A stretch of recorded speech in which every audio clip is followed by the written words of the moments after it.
Deraan panas ekstrim terjadi di tanah air. Suhu yang mencapai 37 derajat Celcius di Jakarta, bahkan di Surabaya bisa melampaui 40 derajat Celcius. Harus diwaspadai semua orang karena berpotensi melemahkan daya tahan tubuh. Kami hadirkan untuk Anda informasinya dalam laporan utama.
Bulan Februari-Maret.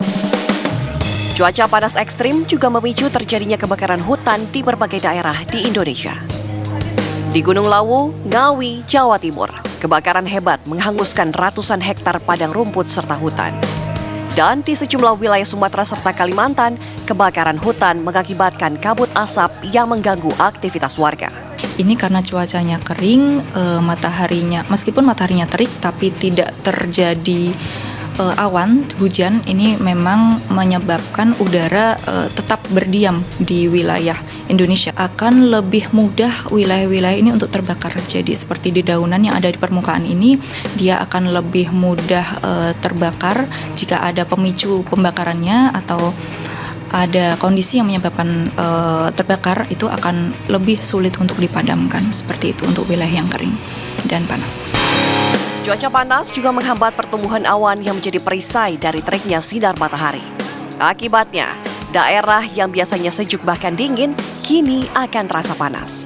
Kondisi seperti ini terjadi di Bandung, Jawa Barat. Kalau dibanding dari bulan sebelumnya sih, bulan ini tuh rasanya hawanya panas banget sampai ke badan, terus yang di tangan apalagi tuh kayak gerah gitu. Padahal malam aja biasanya kan dingin ya di Bandung, tapi kali ini pas malam itu kayak sudah nggak enak cuacanya, bahkan di dalam mobil.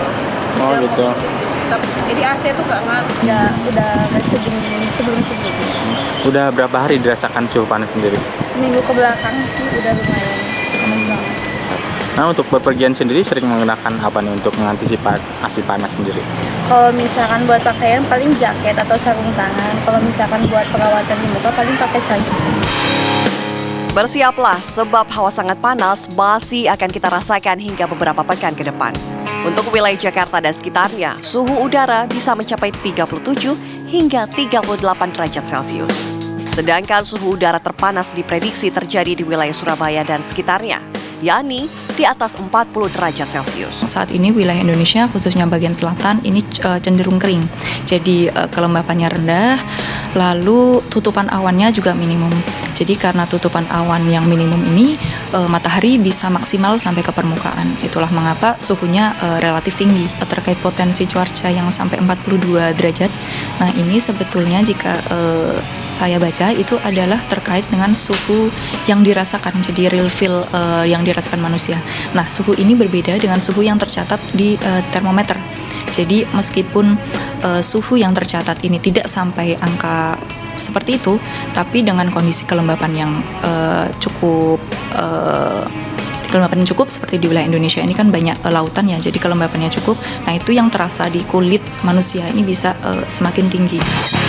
Langkah apa yang diambil warga guna mengantisipasi hawa panas yang berlebih itu? Bener-bener panas sih, kayak nyengat banget, apalagi kalau kebetulan kan saya keluarnya tuh kan sekitar jam 11, jam 12-an gitu ya, itu udah puncak-puncaknya panas sih, jadi kayak di jalan tuh kayak bener-bener nyengat, padahal udah pakai jaket, udah pakai baju panjang, itu udah kayak masih terasa di kulit gitu, panas banget. Mungkin sekitar di hari-hari ke depan ya, mungkin udah 42 derajatan. Gitu. Antisipasinya apa Mbak? Persiapan khusus mungkin? Kalau di kosan sih lebih banyak sediain air putih ya, di botol-botol tuh sediain banyak. Terus kalau keluar itu pakai panjang-panjang, pakai jaket, kemudian juga pakai masker sih biasanya. Pak Samsul, cuaca di Surabaya akhir-akhir ini seperti apa Pak? Cuacanya sangat panas sekali Mbak, ya nggak seperti tahun-tahun yang lalu, tahun 2019 yang kemarin itu. Sekarang malah cuacanya itu melebihi dari batas yang biasanya, sehingga kalau siang itu cuacanya kan panas, banyak penumpang yang mau keluar, mungkin dia nggak mau keluar itu orangnya. Kajian dari Kementerian Kesehatan menyebutkan, suhu panas di luar ruangan yang nyaman diterima tubuh manusia adalah 20 derajat sampai 30 derajat Celcius. Dengan kondisi saat ini, di mana suhu panas bisa di atas 35 derajat Celcius, dipastikan berdampak tidak baik bagi tubuh. Kita yang biasanya suhunya relatif rendah, kemudian saat ini tinggi, tentu punya dampak kesehatan. Nah, dampaknya ini bermacam-macam ya. Kalau suhunya tinggi, itu yang paling fatal adalah heat stroke. Heat stroke ini adalah keadaan di mana suhu badan tiba-tiba tinggi, kemudian bisa sampai tidak sadar, kejang, dan bisa terjadi hal yang fatal ya, seperti kegagalan organ-organ fatal, organ-organ vital, maupun juga terkait dengan henti jantung, nafas, dan sebagainya. Nah, tapi yang lain-lain itu juga banyak, misalnya karena heat cramp ya. Jadi kalau kita di tempat luar kemudian beraktivitas, tiba-tiba kram otot, ya, perut, otot kaki, otot lengan, dan sebagainya. Kemudian juga bisa misalnya terjadi exhaustion ya, jadi kelelahan ya karena suasana sedang panas. Nah, tapi yang sering terjadi memang dehidrasi. Nah, dehidrasi ini dengan panas tinggi kan kita kekurangan cairan. Jadi, mari kita berperang melawan cuaca panas ekstrim. Gunakan krim pelindung tabir surya agar kulit tidak terbakar. Dan yang terpenting, cukup minum air putih agar tubuh tidak kekurangan cairan.